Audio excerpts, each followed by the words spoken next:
বাবা, আমার এটাকে পুজো করে দিন। লোকেশ্বর, ওটাকে তুমি রাধা মাধবের ভোগের সঙ্গে মিশিও না। কেন আচার্য? আমরা তো স্নান করে পরিষ্কার কাপড় পরে তবেই এসেছি। কিন্তু যার তার হাতে প্রস্তুত ভক্ত রাধা মাধব গ্রহণ করেন না। তাহলে আমরা এখন কি করব? তা আমাদের অপরাধটা কি? কারণ তুমি ব্রাহ্মণ নয়, একজন নিম্নবর্ণীয় নারী। আমরা কি কোনোদিনই রাধা মাধবকে ভোগ দিতে পারবো না? না, এটাই প্রচলিত রীতি। আপনি কি ঠাকুর, আমাদের দয়া করতে পারেন না? তা তো সম্ভব নয়। কেন সম্ভব নয় ঠাকুর মশাই? একমাত্র সম্ভব যদি তুমি পার্থিব কায়াকে পরিত্যাগ করে পুনর্জন্মে কোনো মানব রূপে জন্মগ্রহণ করো এবং তোমার জন্ম কোনো উচ্চবর্ণীয় কুলীন ব্রাহ্মণ পরিবারে ঘটে। গরিব বংশে কি জন্মগ্রহণ করাটা কি আমাদের অপরাধ?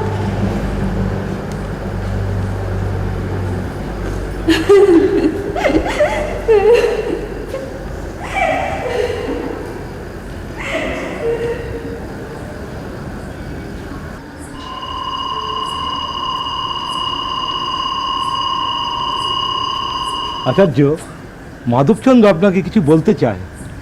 আমার একটি প্রশ্ন ছিল আচার্য। বলুন পণ্ডিত মশাই। আমি কি কোনোদিনই আমার ছেলেকে...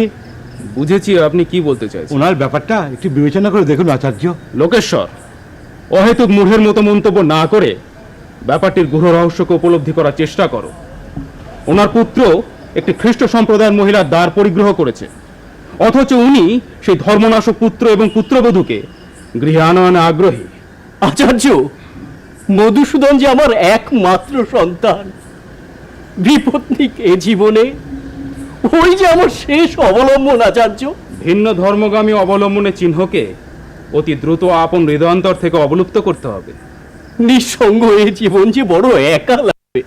ধর্মের বৈভবের মাধ্যমে মনের সুপ্ত নিঃসঙ্গতাকে পরিহার করতে হবে।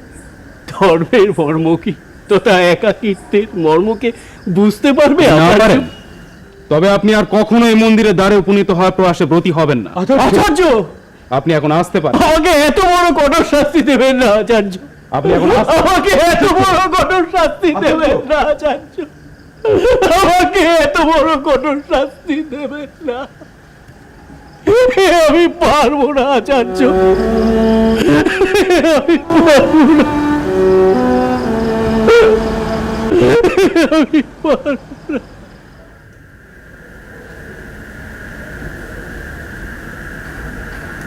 কি সংবাদ তাপসী?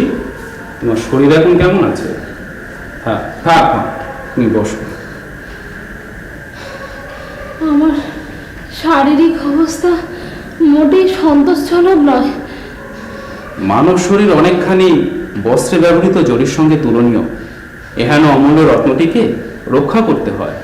চিকিৎসকদের মতানুযায়ী আমার শরীরে একান্তভাবে পুষ্টির অভাব। এর জন্য আমি শিক্ষার অত্যাবশ্যক।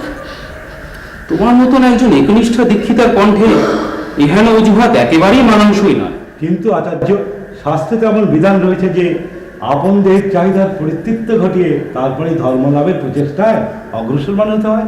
ওটা বিধান নয় লোকেশ্বর, শাস্ত্রের অপব্যাখ্যা। মোক্ষ লাভ করতে গেলে এর থেকে অনেক অধিক পরিমাণ কৃচ্ছ সাধন করতে হয়। দেবতপস্যার ব্যাপারে তো সারাটা জীবন ধরে কত কত পরীক্ষা দিলাম। এই জীবন সামনে উপনীত হয়ে এই তাপসী প্রামাণিককে আর কত কত পরীক্ষা দিতে হবে। এত সহজে ধৈর্যচ্যুতি ঘটা মোটেই সুখকর ইঙ্গিত নয়। জীবনকে পীড়ন করে ধর্মলাভ কি সম্ভব আচার্য? ওটাকে জীবনের পীড়ন না ভেবে আধ্যাত্মিক কিরণ ভাবাটাই শ্রেয়। আচ্ছা আচ্ছা আচার্য, ধর্ম কি জীবনের থেকেও অধিক মূল্যবান? আমার এখন কাজ আছে, তুমি বিশ্রাম করো।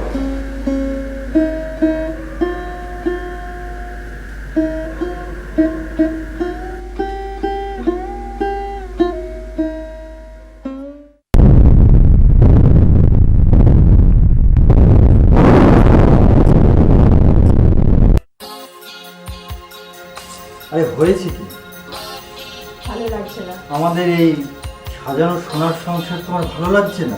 সোনার সংসার না ছাই। কেন, আমাদের সোনার সংসার কি নকল? নকলই তো। আমার চাই আসল সোনার সংসার, যা আমি পাবো বারাসাতের জুয়েলারি শপ সোনার সংসার থেকে।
তেমনি সুপুষ্ট ধান গাছের জন্য দরকার বায়োটেক অ্যাগ্রো সার্ভিসেসের উৎপাদিত সার সমেত উপযুক্ত রক্ষণাবেক্ষণ।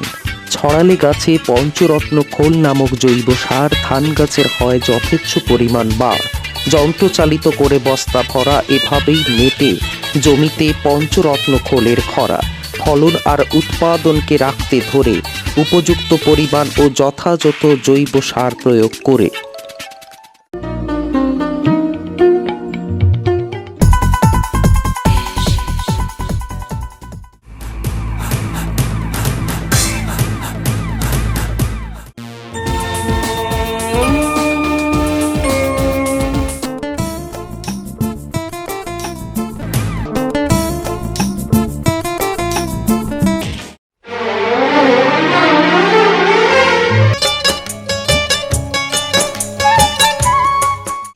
অঙ্গকে মোহময়ী রঙে ভরিয়ে তোলে নারী শাড়ি। প্রস্তুতকারক আবরণী টেক্সটাইল, সিতাই, কোচবিহার। এই অসম্ভব নরক যন্ত্রণা থেকে আমাদের মুক্তি কবে বলো তো? তাকে চেয়ার থেকে তুলে স্ট্রেট গঙ্গায় ফেলে দেবো। তুমি এত আর একটা বিয়ে করতে পারো। I really love you, বৃষ্টি। 72 ঘন্টার মধ্যে ঘরটা খালি না হলে ওই যে চেয়ারটা দেখছেন ওটা খালি হয়ে যাবে। ভালোবাসা কি অপরাধ? তাই বলে আপনি ওকে মেরে ফেললেন? বৃষ্টি! বৃষ্টি!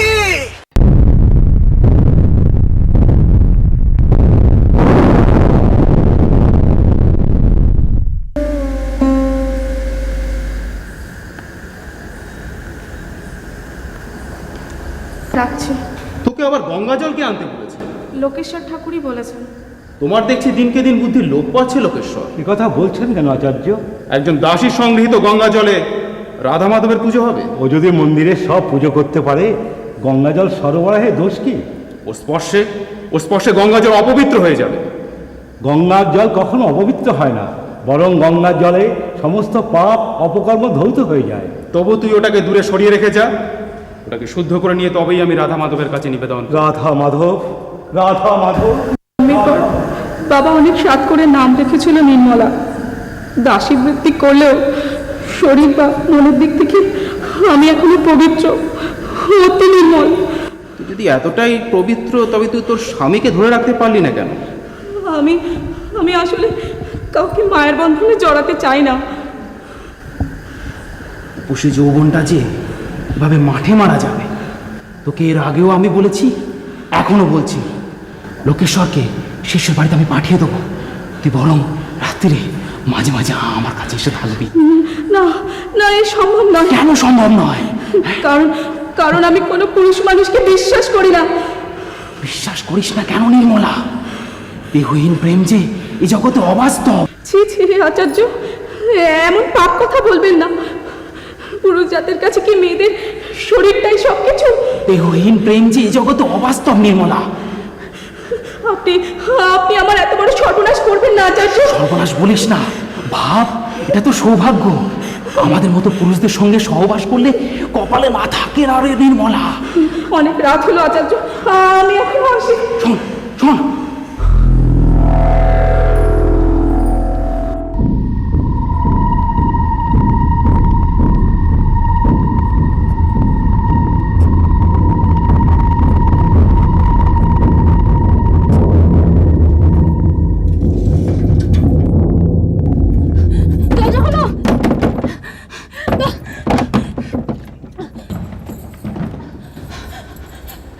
দরজাটা বন্ধ করো।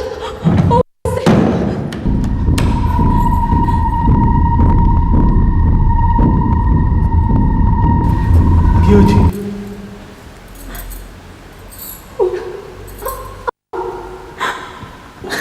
ওরা কারা? কি হল? তুমি কে? তোমার নাম কি? হ্যাঁ হ্যাঁ, তোমার নাম কি? আমার নাম বেনজি। তুমি তুমি মুসলমান? তুমি এই মুহূর্তে বেরিয়ে যাও। কি হলো? যা বলছি তা কর্ণে প্রবিষ্ট হচ্ছে না? বেরিয়ে যাও। বাইরে গেলে ওরা যেমন দেহটাকে নিয়ে পুরো ছিপ খাবে। খাবে, তাতে আমাদের কি করার আছে? এ কি বলছিল আচার্য? এটা অসহায় নারীর সম্মান কি রক্ষা করা আমাদের কর্তব্য নয়? দেখো লোকেশ্বর, কর্তব্যের অজুহাত দিয়ে তো একজন বিধর্মী নারীকে মন্দিরে আশ্রয় দিতে পারি না। কেন কেন পারেন না আচার্য? এতে মন্দিরের সূচিতা নষ্ট হয়ে যাবে, আর তাছাড়া আমার ধর্ম নাশ করবে। সুচিতা, যে সুচিতা একটা অসহায় নারীর সম্মান রক্ষা করতে পারে না, যে ধর্ম হিন্দু মন্দিরে প্রবেশ করলে তাকে রক্ষা করতে পারে না, সুচিতা নিয়ে আপনি গর্ববোধ করেন? দয়া করে আর গর্ব করবেন ঠাকুর মশাই। একটু পানি। জল খাবে মা? হ্যাঁ অবশ্যই একটু মা জল খাবে। না, পিতলের গ্লাসে তুমি জল দিচ্ছ? জল খামা।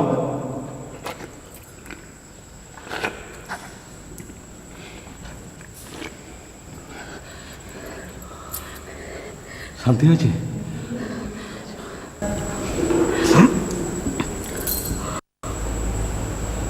কি হলো? তোমার ঘুম পাচ্ছে? তুমি ঘুমাবে নাকি? এখন কি হবে? এখন কি হবে? যে বিপদকে ঘরে টেনে নিয়ে আসার ফল যে কি এবার তো তুমি মর্মে মর্মে উপলব্ধি করবে। ওকে ওকে পাশের ভাড়ার ঘরে নিয়ে প্রবেশ করো তুমি, যাও। চলো চলো, এসো তাড়াতাড়ি এসো।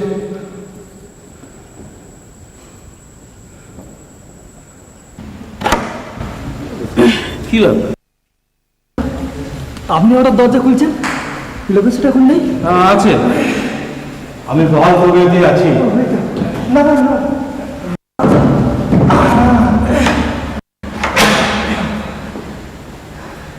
চল ওদিকে নিয়ে চল। না ওটা এখানেই থাক না দাদা, কেন? এখানেই থাক।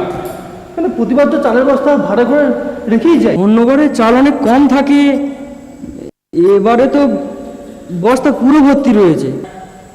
পারবো পারবো। আপনারা কি হঠাৎ এই বয়সে শরীরচর্চা করতে চাইছেন? না না, শরীরচর্চা নয়, মন্দিরে বসে থেকে একেবারে কায়িক পরিশ্রম হয় না, তাই। কিন্তু শ্রমটা আপনাদের মতো মহান আত্মারা যতটা পরিমাণ কম করেন ততটাই আমাদের মঙ্গল। আমি বরং কাল সকালবেলা পুজোর কাজ কিছুটা এগিয়ে রাখি। তুমি দেখো। আরে ওরা যাচ্ছ দাঁড়া দাঁড়া, কোথায় যাচ্ছ? ওই যে বস্তাটা, এই যে চালটা ঢেলে তুমি নিয়ে চলে আসবো। ওটা পরে নিয়ে যাবে, বস্তাটা এখানেই থাক, পরে এসে বস্তাটা নিয়ে যাবে। কিন্তু তাহলে ওই বস্তায় এই চালটা ঢেলে দিয়ে যায়। বললাম তো বস্তা এখানে থাক, আমরা পারবো। আচ্ছা, আমাদের ওখানে যেতে দিচ্ছেন না কেন বলুন তো? আসলে ওখানে একজন রয়েছে। কি কি কি- কি বললেন? ও ঘরে একজন রয়েছে? ওখানে একজন রয়েছে। মাথাটা একদম খারাপ হয়ে গেছে। ও ঘরে আবার কে থাকবে দল? ও ঘরে কেউ নেই। তাহলে ও ঘরে গেলে কি হবে? আসলে তোমার শরীরটা শুদ্ধ নয় তো, তাই ও ঘরে যেতে আমরা বারণ করছি। কিন্তু এর আগেও তো আমরা ভোগের চাল নিয়ে ভাড়ার ঘরে ঢুকেছি। এবারের ব্যাপারটা সম্পূর্ণরূপে স্বতন্ত্র। ঠিক আছে, আমরা এখন যাচ্ছি। হ্যাঁ এসো লোকেশ্বর, দরজাটা খুলে ঠিক আছে।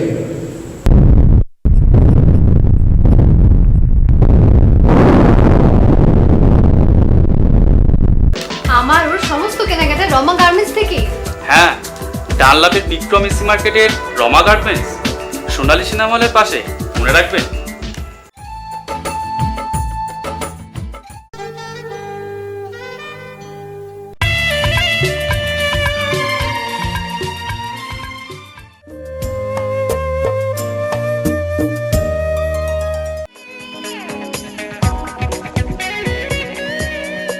রিস্তে আটা সম্পূর্ণ বিশুদ্ধ, তাই সব গৃহিণীদেরই প্রথম পছন্দ।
হ্যাঁ, কালকে মহোৎসবের আয়োজনের ব্যাপারে কোনো প্রকার প্রয়োজন আছে কিনা তা জানতেই এত রাত্রে আপনাদেরকে বিরক্ত করতে এলাম। এতে বিরক্তির কি আছে রামানন্দ স্বামী? না না, দেখবেন এই উৎসবে যেন কোনো প্রকার ত্রুটি না ঘটে, কি? হ্যাঁ, কৃষ্ণাচার্য নামক আপনার এই একান্ত অনুগত খুঁটিটি যতদিন খাড়া রয়েছে ততদিন জানবেন ত্রুটির কোনো প্রকার সম্ভাবনা নেই। বেশ বেশ বেশ। দেখবেন ওই পাশের মসজিদের ম্লেচ্ছ সম্প্রদায়ের স্পর্শ যেন কোনোভাবেই অনুষ্ঠানটিকে অপবিত্র না করতে পারে। ধর্মে ভিন্ন হলেও ওরা তো মানুষ। অন্য ধর্মের প্রতি আপনার এতটা সহানুভূতির কারণটা তো ঠিক বুঝে উঠতে পারলাম না। সকল ধর্মের প্রতি সহানুভূতি তো মানুষের থাকা উচিত, কারণ ওরা অস্পৃশ্য। আরে আপনার এই শিষ্যটিকে একটু ভালো করে তালিম দিন, নাহলে তো কোনো না কোনো দিন ও তো এই ব্যাপারগুলোকে ওই জালিমদের হাতে তুলে দেবে। তাই তো তুলেছে। মানে না, কই কিছু না, তো এমনি। দেখবেন অনুষ্ঠানটি যেন হিন্দুত্বের জয়ধ্বজাকে আরো সমৃদ্ধ করতে পারে। এর জন্য সমস্ত রকমের প্রস্তুতি সম্পূর্ণ। বাহ বাহ বাহ, বেশ বেশ। আমাদের কিন্তু প্রমাণ করে দিতে হবে যে সর্বধর্মের চেয়ে হিন্দুরাই সেরা। হ্যাঁ, একদম ঠিক। হ্যাঁ, বেশ বেশ। তা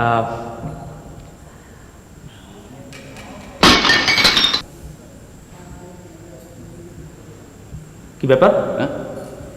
ও কিছু নয়, ইঁদুর ইঁদুর ইঁদুর? ইঁদুর ইঁদুর তো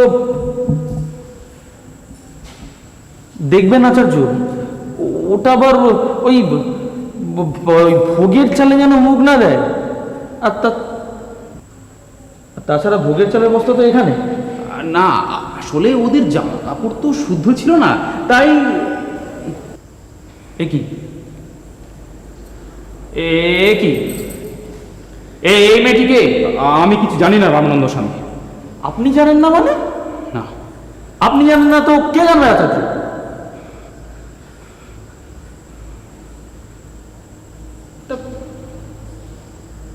তুমি কে?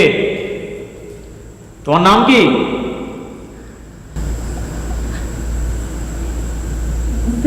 বেনজির। হ্যাঁ,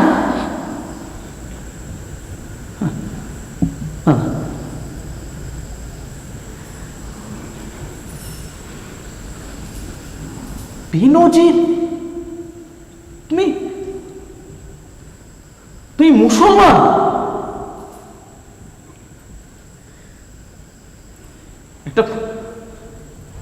একটা মুসলমান নারীকে আপনারা এই রাধা মাধবের জায়গায় স্থান দিয়েছে? আমার কোনো দোষ নেই, সমস্ত দোষ পাপ ওই লোকেশ্বরের।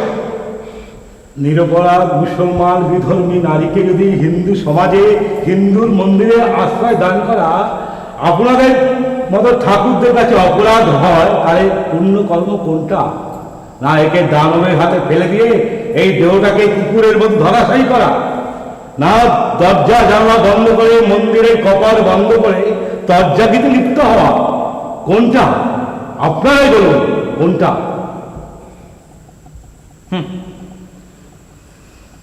দেখুন লোকেশ্বর ঠাকুর, আপনার একটা কথা বলুন। ধর্মনিরপেক্ষতার বাণী উচ্চারণ করে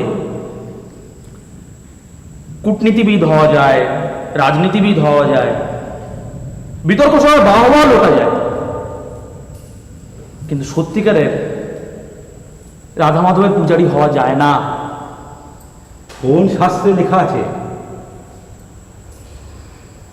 যে কোনো সম্প্রদায়ের লোক হিন্দুরা যে ব্রাহ্মণ না হলেও রাধা মাধবের পূজায় অঞ্জলি দিতে পারে, পুজোও করতে পারে? তাই বলে একটা মুসলমান নারীকে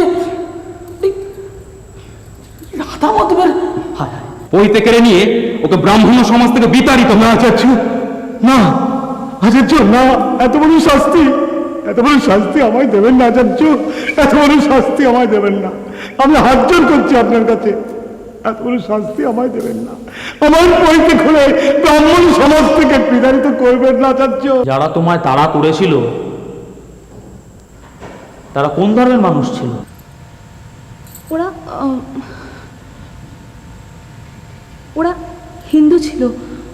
হয় তুমি ভুল দেখেছো, বা আমাদের প্রতি, মানে আমাদের ধর্মের প্রতি ওই বিতৃষ্ণায় না না, মিথ্যে কথা বলছো।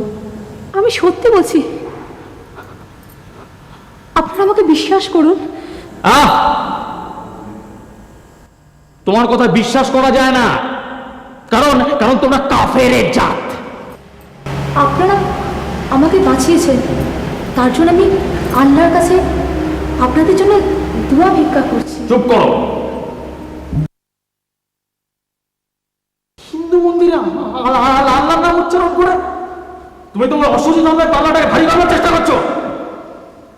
আচার্য একে এই মুহূর্তে মন্দির থেকে বের করুন। লোকেশ্বর, অতি সত্তর মন্দিরে দ্বার উন্মোচিত করো।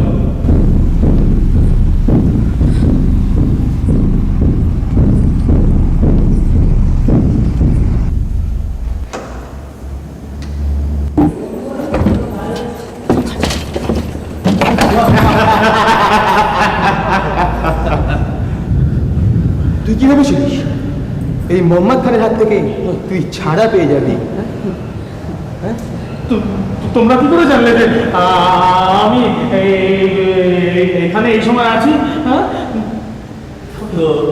তো বেশ কয়েকদিন ধরে আমরা তোর পেছন পেছন ঘুরছি, তোর সম্পর্কে বিভিন্ন রকমের খবর আমরা জোগাড় করেছি।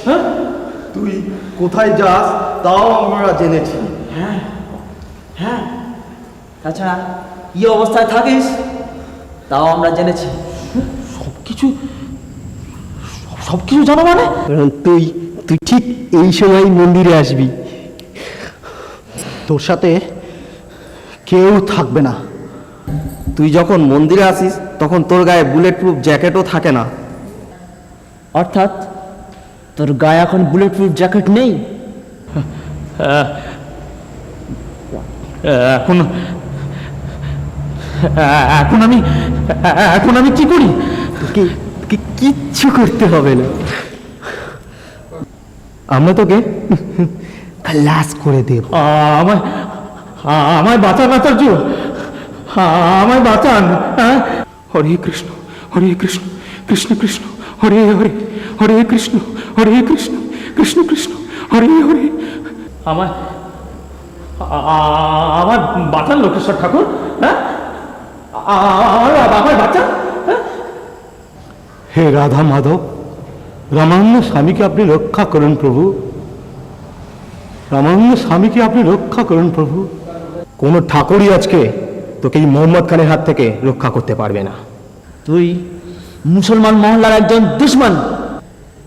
ধর্মের নামে মোহ যেজন ধরে, অন্ধ সেজন শুধু মারে আর মরে।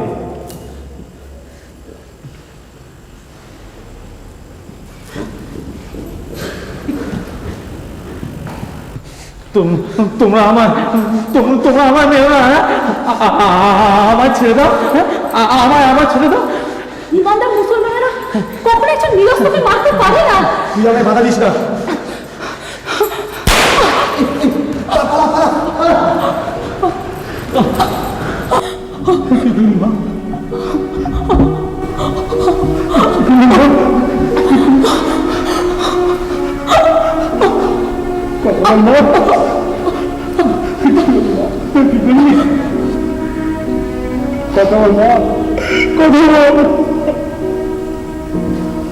আজ তুমি এমন কাজ করলে যার দ্বারা আমাদের এতদিনকার ধর্ম বিশ্বাস তথা কুসংস্কার সবকিছু ভেঙে চুরে চুরমার হয়ে গেল।